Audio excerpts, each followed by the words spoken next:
आता सध्या तर पाय धुण्याचा प्रकारच नाही. जाऊ दे, मी पुढचं बोलत नाही. माणसं पाय धुणं बिणं हे काही काही त्यांच्या डोक्यात सुद्धा येत नाही. तोंड धुणं हे सुद्धा डोक्यात येत नाही. सांगावं लागतं, जेवायला बसताय हात धुवून या, पाय धुवून या, तोंड धुवून या. अवघड आहे गणित एकंदर. असे इथे भरपूर बसलेले आहेत. नाही म्हणू नका. तुमच्या आतमध्ये डोकावून बघा म्हणजे कळेल. याचा अर्थ तुम्हाला बरं वाटेल तसं तुम्ही वागा, पण कर्मकांडाचं आचरण करत असणं हे चालणार नाही. चालणार नाही. काही काही ठिकाणी देवाचा नैवेद्य करताना तो सोहळ्यातूनच करावा लागतो. असा तसा केला तर चालणार नाही, बिलकुल चालणार नाही. आणि पांडुरंगाच्या बाबतीत तो म्हणेल ठीक आहे, तुझं जे असेल ते वाढ. हा कृष्ण अवतार असल्या कारणाने आता हे बघा, सगळ्याला देऊन राहिलेलं भाजीचं पान राहिलं होतं ना, म्हणजे जवळजवळ उच्चिष्टच होतं ते खाल्लं ना त्याने आणि पोट भरलं ना. उच्चिष्ट ती फळे काय भिल्लीटीची, त्याच्या मागचा अवतार. राम अवतारामध्ये उच्चिष्ट, पण हे कुठून? प्रेम संबंधातून. तसं या ठिकाणी काय चाललंय आपला विषय, की धर्माच्या मार्गाने वाटचाल करता अधिकारी लागतो, विधीचं योग्य पालन करावं लागतं, आणि एवढं केल्यानंतर इष्टफल मिळतं. इतकं सोपं नाही आहे प्रत्येक गोष्ट करणं. आपल्याला अजून नीट कळत नाही, पाणी अगोदर घालावं का दही अगोदर घालावं, का दूध अगोदर घालावं, का तूप अगोदर. काही उलट सुलट माणसं करत असतात. काय हे इकडे तिकडे चालत नाही. मग गणपती चला पाणी घाला, पुष्पम तोयम फलम. कळलं ते ठीक आहे. नाही का, एकाला संध्या शिकवत होते, त्याला सांगितलं मी म्हणेल तसं करायचं. त्याला सांगितलं नाक धर म्हणलं, त्या भटजीचंच नाक धरलं ते. मी अतिशोक्ती सांगत नाही. आम्ही जे राहतो ना मुंबईला, ते शांतारामाच्या तळी हे घडलं प्रकरण. खाडीलकर रोडला शांतारामाची चाळ आमच्या मागेच आहे. आणि तिथे त्यांनी जे संध्या शिकवायला बापाला वाटलं जरा पोराला काहीतरी यावं, ते म्हणले बघ मी म्हणेन तसं म्हणायचं, करेल तसं करायचं. म्हणजे आमकाम ते काहीतरी म्हणून झाला, नाक धर म्हटले, ते असं धरलं. ते म्हणले माझं का धरलं? म्हटलं तुम्ही सांगितलं मला रागवताय. मी काय नाही, फार गोंधळ असतं, फार गोंधळ होतो. मी काही अतिशोक्ती सांगत नाही. घडलं आमच्या शांतारामा इथे मला सांगायला आले, महाराज काल आमच्या कार्ट्यानं असं केलं, नाकच धरलं म्हणले त्या गुरुजीचं. मी म्हटलं तुम्ही त्याला समजून सांगायचं ना की बा आपलं नाक धर, उद्या थोबाडीच मार म्हटल्यानंतर पंचायत. म्हणेल तसं म्हण, करील तसं कर. अवघड आहे. आलं का लक्षात? त्यापेक्षा नामात काही चुकायची भानगड नाही. जसं येतील तसं येऊ दे. चाल केला असे मोकळा, बोल विठ्ठल वेळोवेळा. चाल, मोकळं करून टाकलं, तुला काही भानगड नाही. कारण हा प्रेम धर्म आहे, साधा धर्म नाही, प्रेमावर आधारित आहे. योगामध्ये मनुष्य थकत नाही, तर योग केल्यानंतर तो टवटवीत होतो. आणि बैठक काढल्यानंतर म्हणतो आता झाल्या 50 झाल्या, आता एक काढू शकत नाही म्हणला मी, खाली कोसळीन. That is an exercise. तसं मला सांगायचं आहे, भक्ती योगात येऊन बसा, भक्तीचं एक्सरसाइज करू नका. परमार्थाचं कवायत करू नका. काय परमार्थाची धर्मामध्ये कवायतच आहे. हे असं करायला पाहिजे, ते तसं करायला पाहिजे, तसं नाही केलं तर पाप लागेल. ही कवायत झाली, कवायत झाली. कवायतीमध्ये सुद्धा तो शिपाई जी कवायत करतात ना, त्यांचं पाऊल चुकलं तर त्यांना उभं करतात तिथे बाहेर, 7 दिवस उभा राहा, शिक्षा. का चुकलास? तसं परमार्थामध्ये प्रभूचं काही कृती करत असताना चुकलं की पाप. अहो ही कवायत झाली, हा काय परमार्थ आहे का? तस योगामध्ये जरा चुकलं, लक्षात ठेवा, श्वास घेताना सुद्धा चुकलं तर गोंधळ होईल. अशी माणसं इथे ब्रह्मरंध्रात गेलेला श्वास परत आला नाही, गेलं. माझ्याकडे एक येत होते, त्यांनाही सवय होती असं. त्यांनी एकदा असं बसले, जे घेतलं गेलं ते खलास, ते वरच गेलं. आमच्याकडे नाव विसरलो, नारायणराव म्हणून त्यांचं नाव होतं, पुढचं आडनाव विसरलो, वर्धे. त्यांना ही योगाची सवय होती. आणि सकाळी उठले आणि गेले, असं करून जे खेचलं की नाही, खेचलं ते कळेनाच काय झालं, तिथलं इथेच संपलं. लक्षात ठेवा, हे इतकं सोपं नाही आहे. काय? हा, मग शरीराकरता तंदुरुस्ती करता योग निराळा आणि प्रभू प्रेमाची प्रतिती प्रगट होणं हा भाग निराळा आहे. अहो, एखाद्याला जमलं म्हणजे सगळ्याला जमलं का? म्हणून योग सांगितल्यानंतर म्हणाले, वाचोन योगाचे निबळे अधिक काही मिळे, ऐसे नाही आगळे कष्टची तया. नाना साधनाच्या केलिया खटपटा, परित्या नपवती याची या दारवंटा. जाणो जाता जाणीव घाली आडफाटा, योगाभ्यासे सिद्धी येईलच आहे त्याच्यात. योगाभ्यासे सिद्धी रोधिता ती वाटा हो, धन्य ही आनंदाची सापडली वेळ. काय घडलं? तेने संत सज्जन भेटले कृपाळ, त्याने फेडियाला बुद्धीचा होमळ. पुढे काय घडलं? दृष्टी दाखविला यशोदेचा बाळ हो, धन्य ही आनंदाची सापडली वेळ. लक्षात घ्या, हे सगळं संतांनी यादी दिली आहे त्या अभंगामध्ये. होते बहुत दिवस अर्थ वागविले, आजी अकस्मात ते फळ देऊ आले. दृष्टी श्रीहरीची देखील पाऊले, घेतले जन्म मागे सार्थक त्याचे झाले हो. असा 7 कडव्याचा अभंग आहे आणि सगळ्या साधनांची यादी दिली आहे. आणि शेवटी एकच म्हणाले, ऐसे शोधिले मार्ग नाना परी, नयेती प्रतिती मग सांडिले दुरी.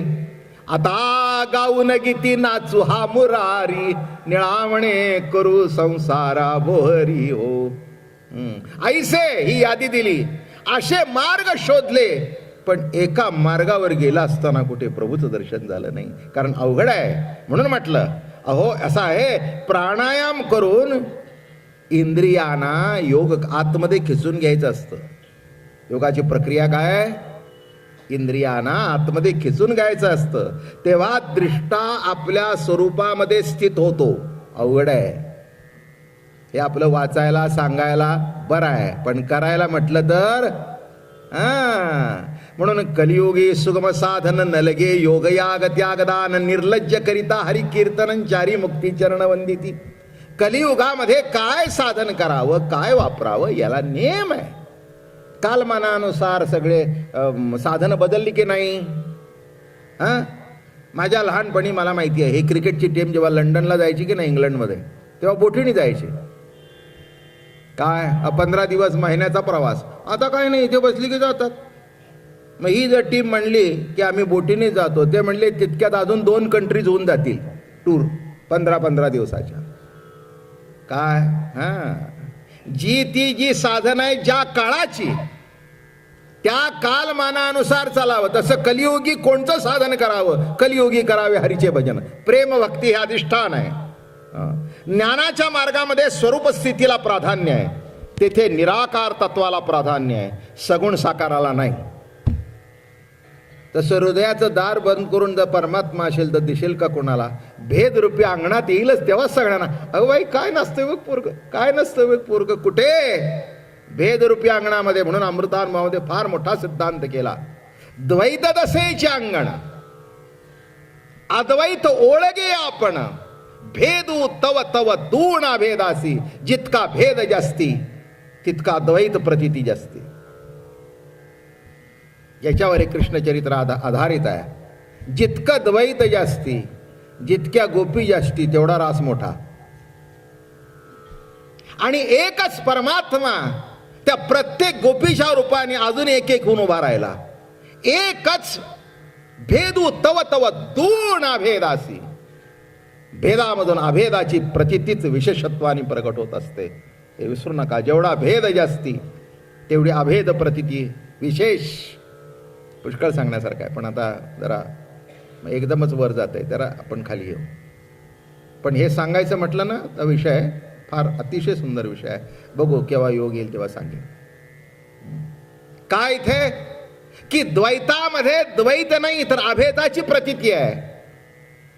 लक्षात ठेवा. म्हणून निर्गुण निराकार ज्ञानी त्या अवस्थेत अवस्थारूप होऊन जातो, पण अवस्थारूप होऊन भोगता येत नाही.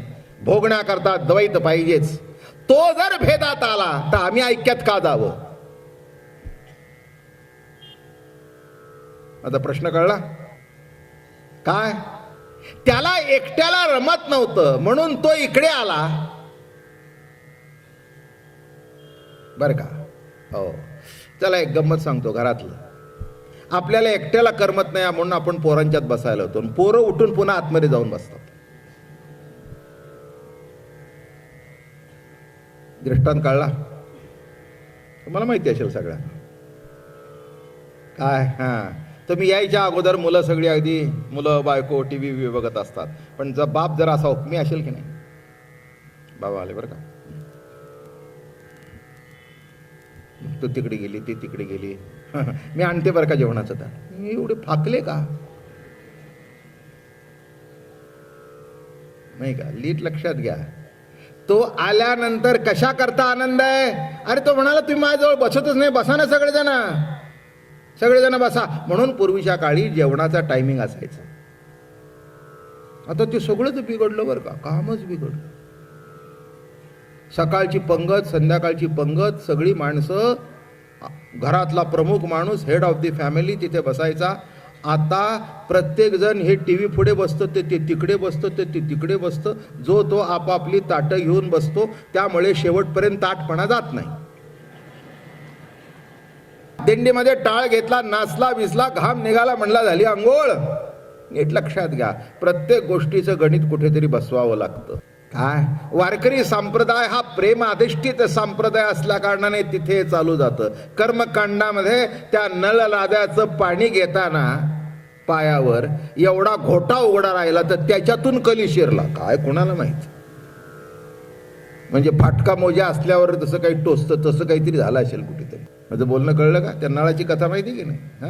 ते काहीतरी पाणी घेताना थोडं राहिलं मग तो कली वाट बघत असता. हा अधर्म कुठे होतो आणि कुठे शिरतो. योग मार्ग सुद्धा फार मोठा आहे. काही योग मार्गाने प्रभूला आकलन करायला गेले. इतकं सोपं नाही आहे. आमचे तुकाराम महाराज फार सुंदर लिहितात. योगियांचे ब्रह्मशून्य व्योमाकार ते दिसे साकार विटेवरी. आता त्यांचं शून्य ब्रह्म आणि आमचं साकार ब्रह्म. आता हे कसं काय गोंधळ पडायचा. काय योगामध्ये द्रष्टा आपल्या स्वरूपामध्ये स्थित होतो बर का. ही योगा द्रष्टा तिथे स्थित होणं नामे समाधी. ऐक्यामध्ये गेला म्हणजे समाधी. ठीक आहे ना. पण त्यात तितकं ते आसन अमकं तमकं जमलं पाहिजे ना. इतकं सोपं आहे का ते. ते पद्मासन घालून मांडी घालायला सांगतात. किती जमतं. साधं प्रवचनाला बसायला आपल्याला जमत नाही 1 तासात. हलती की नाही मांडी. माझीच हल्ली बघा आता. काय अगदी टेकायला नीट आहे खाली टेक आहे तरी आता वय झालं तर पायाला एक 10-15 मिनिटं झाली की ते पाय कळ मारते.